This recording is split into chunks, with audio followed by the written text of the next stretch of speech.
So, good morning mga ka-e-bike ko. Ito ang mga available units natin ngayon sa Red Kingdom e-bike. Ito yung 3D Striker. Tapos, ito yung RK03. RK007. Yung RK001B. Ayan. Marami tayong units ngayon mga ka-e-bike bagong dating ng ating mga units. Yung iba, ina-assemble pa dun sa loob. Ito yung mga kulay. Ang gaganda ng kulay niya, no? Ayan.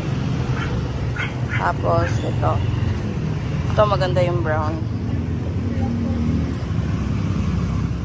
Thank you. So, ito, ina-assemble pa yung iba.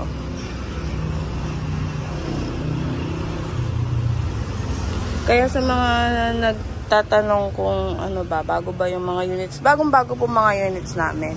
Ina-assemble lang talaga namin sila para less hassle sa paghihintay sa mga customer.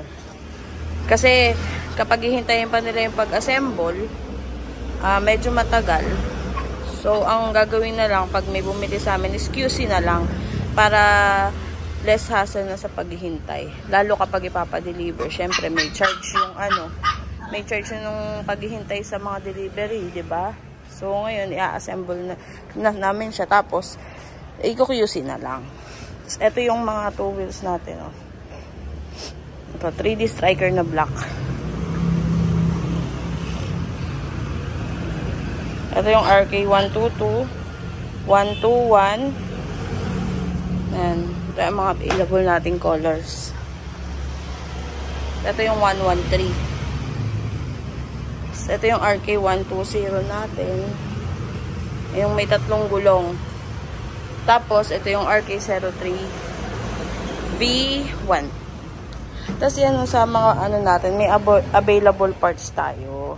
Ayan. Yan ang kagandahan sa Red Kingdom kasi kapag kailangan nyo ng parts at sa amin kayo bumili, makakapag-provide kami ng parts.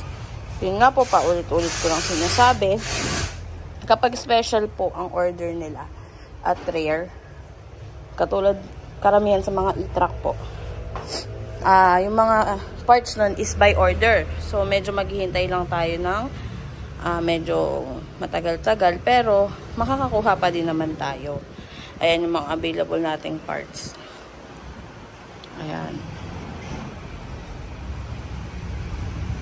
Tapos, kung napanood niyo yung video ni Papi Gala na bumili sa amin ng RK006D, yung purple. Kung tatapusin niyo yung video niya regarding sa e-bike, tama yun yung sinabi niya. Nag-consider siya ng after sale service. Marami siyang napagtanungan, maraming mura, may mahal. Pero ang pinaka iniyabang namin sa kanya is kapag nagka-problema ang unit niya, is mapupuntahan namin siya. Yun ang pinopromote ni Red Kingdom. Kasi sa pricing naman ito, oo, kaya namin magbigay ng halos pantayan namin yung mga mura. Pero ang maipapangako namin sa customer is yung pangangalaga sa unit. Dahil katulad nga sinabi ni Miss Papi, hindi mo, electronics yan. So, hindi mo alam kung kailan masisira, kung kailan magkakaproblema. So, dapat meron kang makokontak na shop at mapupuntahan yung unit mo dahil nag-home service din. At syempre, dapat responsive yung mga nakakausap mo. Yun ang nagustuhan sa amin ni Miss Papi dahil responsive kami sa mga tanong niya, sa mga inquiry niya. Tapos, ayun nga, sa lahat na napagtanungan niya, kami lang ang nagbanggit ng after sale service. Kasi syempre, hindi rin biro yung gagasusin niya. So, dapat may magme-maintain din ng e-bike niya. Kasi once nasira, paano na, diba? Yung iba, ang hirap kontakin. Yung iba naman, hindi nag-home service. Pag napag-home service naman, mahal din. Kaya si Red Kingdom po nag-o-offer ng free home service yan once na bumili ka sa Red Kingdom. At sa bawat branches, pwede kang pumunta anytime na kung may problema yung unit mo. Tapos kung wala ka naman maabutan ng technician is pwede mong iwan ang details mo para magpa-schedule at home service ka. So yun mga ka-e-bike, lagi natin pong tatandaan na kapag bibili tayo ng mga electronic gadgets, lalo at mahal at pang matagalan natin gagamitin, or palagi natin gagamitin, is yung merong after sale service. Yung iba, maraming napapangako na after sale service, pero ang kadalasan, sa amin din pumupunta. Maraming pumupunta dito na hindi na daw responsive sa kanila yung mga kausap nila. Tapos yung mga shop na pinagbilhan nila is puro schedule hanggang inaabot na ng buwan ang mga repair nila sa unit nila. Ang e-bike po kasi po, pag na-stock siya ng hindi nagagamit, possible po na masira po ang battery niya. So much better po talaga ang bibilhan yung mga shop is yung